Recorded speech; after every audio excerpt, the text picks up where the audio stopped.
Salut à toi et bienvenue dans cette vidéo. Aujourd'hui, on va parler essentiellement d'isolation. Je vais vous montrer les différentes possibilités et notamment moi le choix que j'ai choisi.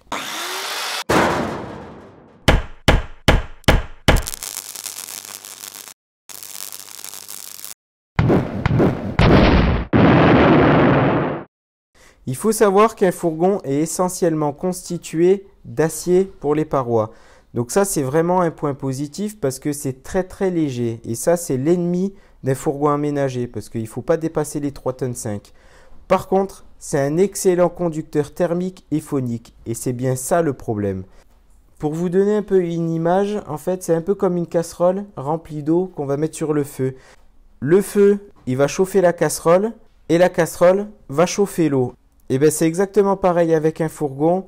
Le soleil va taper sur les parois et en fait ça va chauffer tout l'intérieur. Donc en été, ça va être une catastrophe et donc ça va être vraiment inconfortable. En hiver, à la limite, c'est pas très grave, on aura froid dedans, on mettra un peu plus de chauffage et le problème il sera réglé. Alors c'est sûr, avec l'isolation d'un fourgon, on ne peut pas s'attendre à avoir une RT 2020 ou une RT 2012 comme une maison. Ça, c'est pas possible. Par contre, vous pouvez sérieusement avoir une meilleure performance thermique et phonique. Donc là, vous allez avoir plusieurs choix qui s'offrent à vous. Et ça, sincèrement, c'est vraiment compliqué parce qu'il y a vraiment beaucoup de matériaux. Donc le plus simple, c'est que déjà, vous avez les matériaux qui sont naturels. Donc dans les matériaux naturels, il faut savoir déjà, il y en a énormément, mais je ne vais pas tous vous les citer. Vous aurez la fibre de bois, le Biofibre Trio, qui est un mélange de chanvre, lin, coton. Ça, c'est très utilisé. Vous aurez la laine de coton pure, la laine de chanvre. Tout ça, ça va servir d'isolation thermique. Tous ces matériaux-là, il va forcément falloir ajouter un isolant phonique. Et bien souvent, ça va être le liège. Vous aurez le liège en rouleau ou le liège projeté. Ensuite, vous avez les matériaux non naturels, dits artificiels. La laine de verre, la laine de roche, le polystyrène et la mousse élastomère. Donc à partir de là, qu'est-ce que vous pouvez choisir? Le choix de l'isolant, ça ne tient qu'à moi. Moi, je choisis une mousse élastomère. Moi, je suis juste là pour vous expliquer mon choix. Maintenant, vous faites, vous, ce que vous voulez. Si vous voulez partir sur une isolation naturelle, faites-le. Dans tous les cas, sachez que chaque isolation a ses qualités et ses défauts. Alors, dans les isolants naturels, du coup, je vous l'ai expliqué, il va falloir mettre, du coup, en premier, le liège pour l'isolation phonique. Ensuite, vous choisirez du coup un matériau naturel. Donc, je vous les ai dit, la fibre de bois, le Biofibre Trio, les différentes laines qui s'offrent à vous. Mais le problème, c'est que ça, c'est sensible à l'humidité. Donc, il faut installer en plus un frein vapeur. Donc, pour moi, ces isolants naturels, ça reste quand même quelque chose qui va rester très cher parce qu'un frein vapeur, c'est quand même pas donné. Et si on met en place du liège projeté, c'est pareil. Et en plus de ça, du coup, il y a certaines personnes qui commencent à regretter en fait ces isolants naturels, notamment le Biofibre Trio, parce que dans le Biofibre Trio, il y a du coton et ça absorbe quand même pas mal l'humidité. Dans les matériaux non naturels, vous allez avoir la laine de verre. Donc il y en a qui mettent ça. Moi, franchement, je ne le conseille pas du tout parce que dans l'ancienne isolation qu'il y avait dans le fourgon, je vais vous montrer en vidéo, clairement, elle avait pris l'humidité. Alors, est-ce qu'il ne faudrait pas faire comme donc les isolants naturels, à mettre du coup du liège projeté ou un frein vapeur? À ce moment-là, ça reste de nouveau un budget conséquent. Pour la laine de roche, je dirais exactement pareil que la laine de verre. Le polystyrène, alors ça c'est un excellent isolant thermique. Le gros problème, c'est que dans un fourgon, les parois, elles ne sont pas droites. Et le polystyrène, c'est en plaque. Et du moment où on va les plier, ça va casser. Donc c'est pas le bon plan. Et ensuite donc on a les mousses élastomères qui est l'Armaflex. Donc ça c'est 100% issu des produits chimiques. Mais pour moi ça reste la meilleure possibilité. Donc ça en fait c'est tout simplement connu sous le nom Armaflex. Les mousses élastomères, le point positif c'est que ce sera une isolation thermique mais aussi phonique. Au niveau des caractéristiques, vous aurez une grande résistance à l'humidité et c'est totalement imputrescible. Vous aurez un frein vapeur qui sera intégré, donc du coup ça évitera qu'il y ait de la condensation et donc éviter le risque de corrosion sous l'isolation parce que ça parfois ça peut arriver. C'est adapté aux variations de température. C'est très résistant au feu, il y a un très bon classement d'ailleurs. Ensuite, vous aurez une protection supplémentaire contre les micro-organismes et les moisissures, garantie sans COV. Ce sera adapté aussi pour les vibrations, donc pour le fourgon, c'est l'idéal. Et ensuite, moi du coup, j'ai pris celui qui était auto-adhésif, donc du coup, il y a une facilité de pose. Toutes ces caractéristiques font qu'en fait, c'est une isolation qui est fiable et durable. Alors ça, c'est pas écologique. Donc, si on l'installe et que ça dure 15-20 ans, au final, ça vous coûtera quand même moins cher à la longue. Vous aurez plusieurs marques et modèles. Les plus connus, ce sera l'Armaflex de l'Armacell. Donc, vous aurez le A, le AG, le ACE. En général, il faut prendre le AF parce que le AF, c'est le vrai qui est fait par Armacell. Vous aurez aussi les autres qui sont moins chers. Le ACE. Le ACE, le problème, c'est que souvent, c'est des copies de l'Armacell. Donc ça, à vous de voir si vous l'installez. Moi, je ne le conseille pas. Et le AG, en fait, c'est bien fait par Armacell. Mais le souci, c'est qu'il n'y a pas toutes ces caractéristiques qui sont au-dessus. Vous aurez ensuite donc le K-Flex de Cayman, qui sera exactement pareil que l'Armaflex.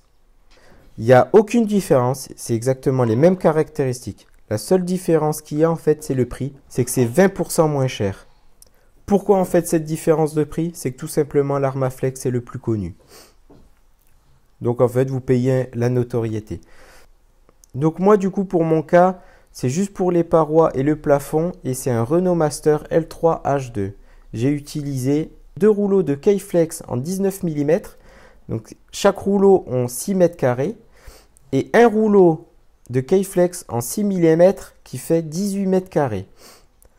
Plus 2 bandes isolantes en rouleau de 15 mètres. Donc ça, c'est le scotch pour permettre la jonction de 2 plaques. Certes, ça fait pas beaucoup, mais ça, on va vraiment l'optimiser un maximum et je vais vous le montrer dans la vidéo.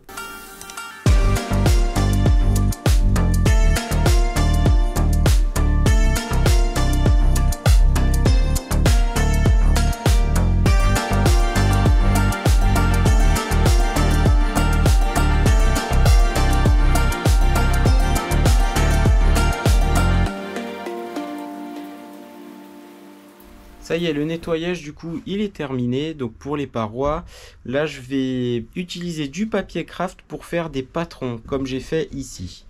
Voilà, vous voyez. Donc le but c'est que j'ai des grandes feuilles qu'on trouve qui sont ici. Voilà. Et en fait je les découpe au fur et à mesure. Et j'essaye en fait de bien les plaquer et de couper. Comme ça au moins ça va me faire des petits patrons. Tout ça après je l'enlèverai. Et en fait le K-Flex c'est comme l'Armaflex, ça va être en rouleau. Et donc du coup je vais mettre tous mes patrons sur le grand rouleau pour essayer d'économiser un maximum et éviter d'avoir trop de pertes. Alors, au niveau du papier craft, le petit souci c'est qu'en fait c'est vachement fin. À la base je voulais acheter des rouleaux de mousse comme on trouve dans les cartons. Vous savez c'est un peu plus épais. Et je pense que ça allait être un peu plus simple, mais malheureusement je n'en ai pas trouvé, donc j'ai fait avec ça.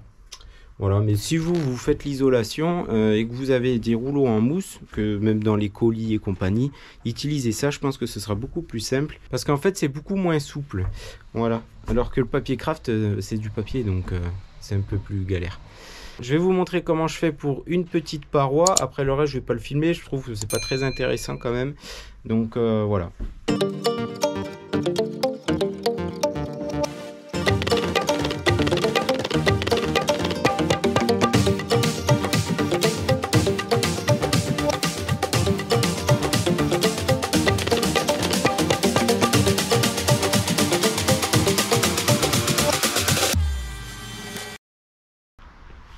Bon ça y est, je suis content, c'est terminé, j'ai réussi à optimiser au maximum les 2 rouleaux avec les patrons.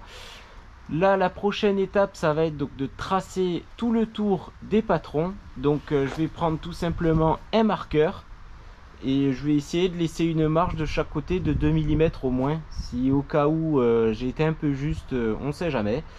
Et après on va couper ça au cutter.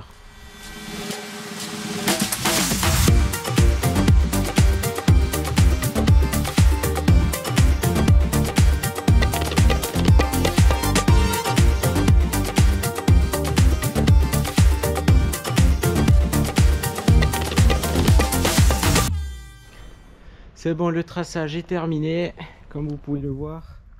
Bon, je sais pas si on voit très bien. Si. Voilà.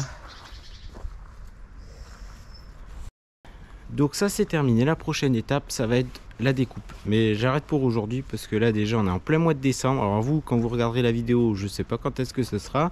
Autant vous serez à 40 degrés à l'ombre. Mais moi je me les gèle.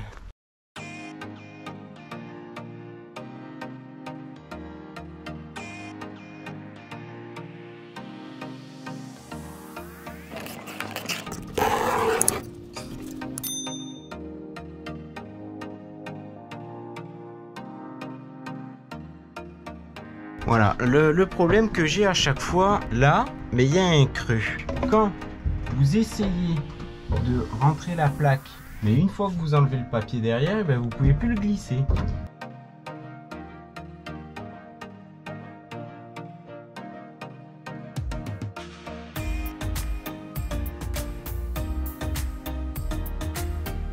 Comment ça colle? Déjà, ça colle sur les doigts. Alors, hop, vous voyez, vous vous en foutez plein les doigts. Et ensuite, sur une paroi, comment ça fait? Vous voyez?